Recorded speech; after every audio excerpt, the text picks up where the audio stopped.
Assessment for Learning works on the principle that pupils will achieve more when they know where they are in their learning, where they need to go, and how best to get there. It's to do with an attitude of mind and acknowledging that children need to be active participants in their learning, and in fact that they're very good at self-monitoring their work and able to progress themselves. This programme looks at how it's applied in a real classroom. Two modern foreign language departments which have chosen Assessment for Learning as a priority focus are those at Royds School on the outskirts of Leeds and Prince Henry's Grammar School in Otley, West Yorkshire. Maria Vorton is in her second year of teaching at Royds. Nicola Hobbs is lead professional for Assessment for Learning in MFL in the local education authority and teaches at Prince Henry's. Nicola will be visiting Maria to take a look at how she's using AFL techniques in the classroom and to share ideas. Maria's teaching French to her top set Year 8 class. The objective of the lesson is that they're going to be able to assess each other's work and give constructive feedback. So they've already produced a piece of writing about their bedroom. What they're going to do is swap it with the partner, and the partner is then going to try and reproduce a drawing of the bedroom. They're then going to swap books back, have a look together and make sure that the drawing is an accurate representation of the bedroom, that they've understood what they've read and that the person who wrote it has written the correct things. They're then going to discuss whether they think it's a good piece of writing or not, how it could be improved, where maybe they went a bit wrong. After a quick starter, Maria begins the peer assessment activity with the class. Il faut écrire les noms des objets dans la salle. En anglais? Oliver? Is it like the names of objects you've got in... Excellent. When we're going through the assessment criteria so they know what they've got to put into the piece of work they're going to produce. We do it as a class, so we say, what would make a really good piece of work? What things do you know? What things can you say in French that could go into that piece of work? La place des objets dans la salle. Helen? Whereabouts they are in the room. Excellent. How can they be expected to produce a brilliant piece of work if they don't know what you're looking for? So you've got to make sure that both you and they are clear of exactly what is expected of them. Definitely. Vous allez lire la description dans le cahier et vous allez dessiner la chambre. Matthew. We read the person's description and then we draw what we think their bedroom looks like. Excellent. So at this point, there shouldn't really be any talking because otherwise you're going to find out information that you don't need yet. Did you have any problems at all with them kind of sneaking a look? I did have to go around and make sure that they weren't, because there were a few that were trying to sneakily say, like, you know, what does this word mean? Or is the wardrobe next to the bed, or is it next to the chest of drawers? Have you ever done it where you've done like back to back, where you've actually got them kind of sat back to back so they can't even look at each other? No, I haven't actually. We do it in another context. We do kind of back to back pair work. And then you put something on the whiteboard that half of them can see, and then they have to relay that information. It's like information gap, but you know, half of them can see it, half of them can't. Maria moves on to get the pupils to feed back to each other. What I want you to do when you're checking is see if its bits are wrong. See why they're wrong. Are they the wrong colour? Is it the person who's read it that has got the colour wrong, or did you write the colour wrong when you did your description? So talking with your partner, I'm going to give you about 4 minutes to talk with your partner, discuss it. It doesn't matter if it's wrong, as long as you can see that it is and see where you've gone wrong. Un armoire, un television, and a wardrobe. It's right.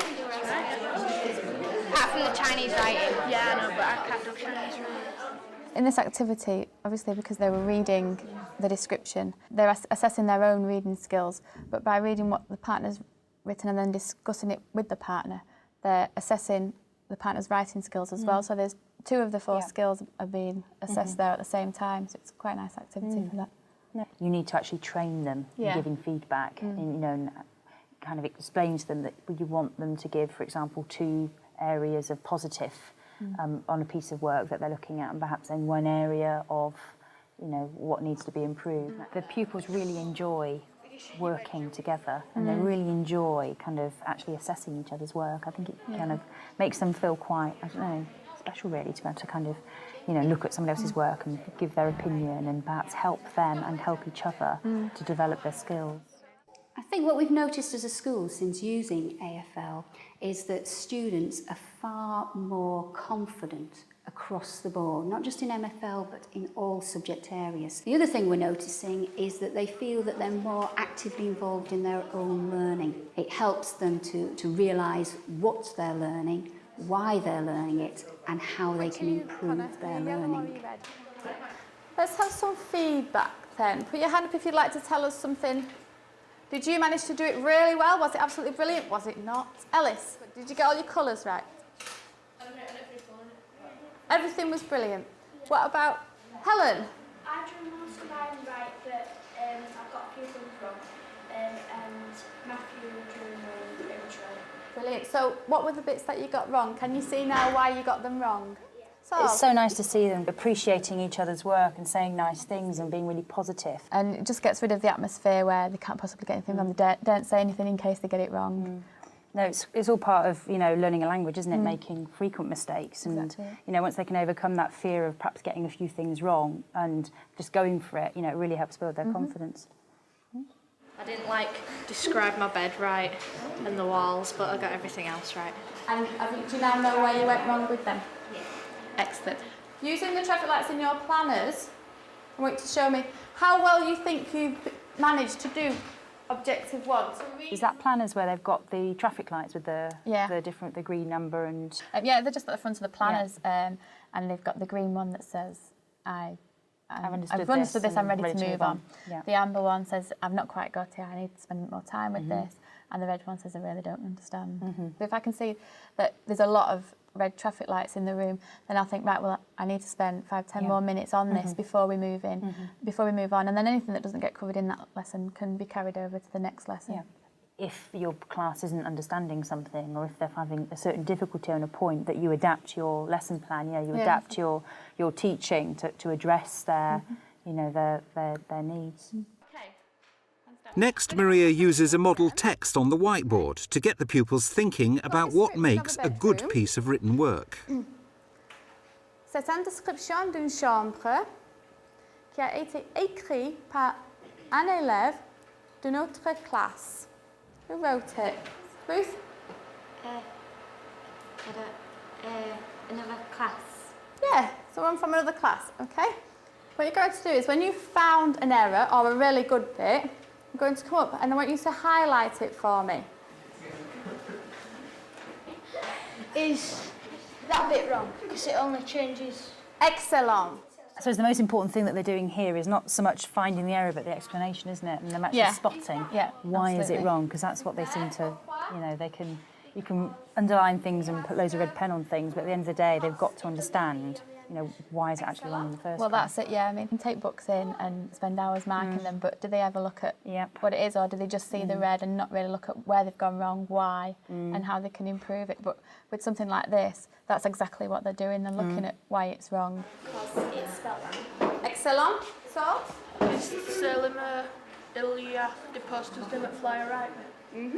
So Sam came up and he'd highlighted something that he thought was really good, but there were a couple of mistakes in it.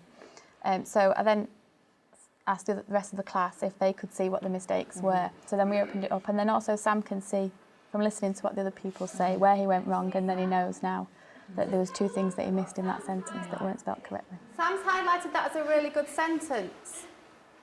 James, do you agree with what Sam's put? Is it wrong because of that le armoire thing? No, it's not the L apostrophe, but there is something with armoire. Rebecca? L'armoire's spelt wrong, isn't it? Helen? The I should be after the O. So what's really good as well is what you've done is you've just picked all those, you know, they're just so typical, aren't they, those mistakes that they make. Get an adjectives in the wrong place, your kind of typical spelling mistakes that they make. It's time to introduce some new phrases to the class in order to enable them to extend their written work. We're going to have a look at some activities you might do in your bedroom now. Je joue à l'ordinateur. Je So they're learning these new phrases of activities they can do in the bedroom, and automatically you're kind of linking it as to what they've previously done, and how they can use those new phrases to improve their work further, and obviously how it kind of links into the bigger picture. Yeah. Maria ends every lesson with some time for pupil self-assessment through the use of their records of achievement. So, when you come to filling in your "Did you understand it" column, you need to look back at the objectives. Do you think you now can read and understand the description of a bedroom? How well can you do that? Can you give constructive feedback on other pupils' piece of work? This is the record of achievement that they have in the front of their exercise books. So every lesson, at the end of the lesson, they fill in the date. They fill in some activities that they've done that lesson to sort of jog the memory when they're looking back. What they've done during the lesson, what they think they've learnt. So this is where they refer back to the objectives. Have they met the objectives for that lesson? And if so, what they were. And something that they enjoyed most, just so we can see, because different groups tend to like different activities, or different individuals like different activities, and we can see what the trend is. We don't do that at Prince Henry's, in the respect that we kind of get them to actually pinpoint activities that they enjoy doing. Right. And that's a really nice idea. Yeah. I really like that. Yeah. I want you to put your hand up. Tell me what you think you've learned in this lesson. What have you learned today? Josh? How to say what we're doing in rooms. How to say what you do in your rooms. Brilliant. So do you review, what they're putting? Yeah, we can see exactly what they've understood and what they've not. And if there's something that sort of majority of the class have understood, then it's obviously something we need to return to. Or if it's something that just a few individuals have not grasped, then we can have a word with those individuals, try and pick up. And we can also use what they enjoyed most column to inform our planning, so what activities work best for them. Something we do at Prince Henry's is we feedback to pupils, we kind of inform them of their national curriculum level, got them to actually look at the criteria. One thing that we could do is add a target column onto the record of achievement, so that they've got something there to put on at the end of every lesson as well, which would give them something extra to aim for. What were you doing? You were pointing out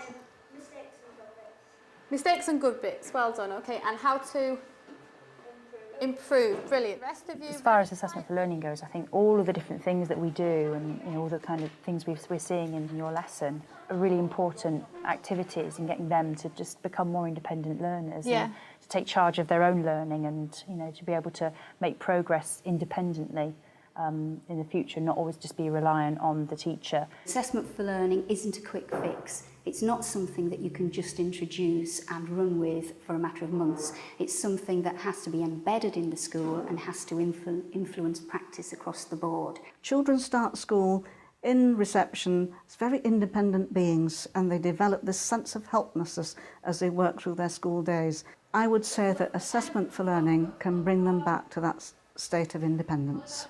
I hear teachers say to me, my classroom is transformed. The children say to me, they are feeling more confident, they know what they're doing, they know what they're heading for, they know how to make things better. That's really good news in the languages classroom. Okay, this row, au revoir. It's so interesting watching other people's lessons and just seeing what goes on beyond your own classroom. For me, just seeing those things, it's really useful to think, how can I actually put that into my teaching? I like that idea, it's something that I would like to do in the future.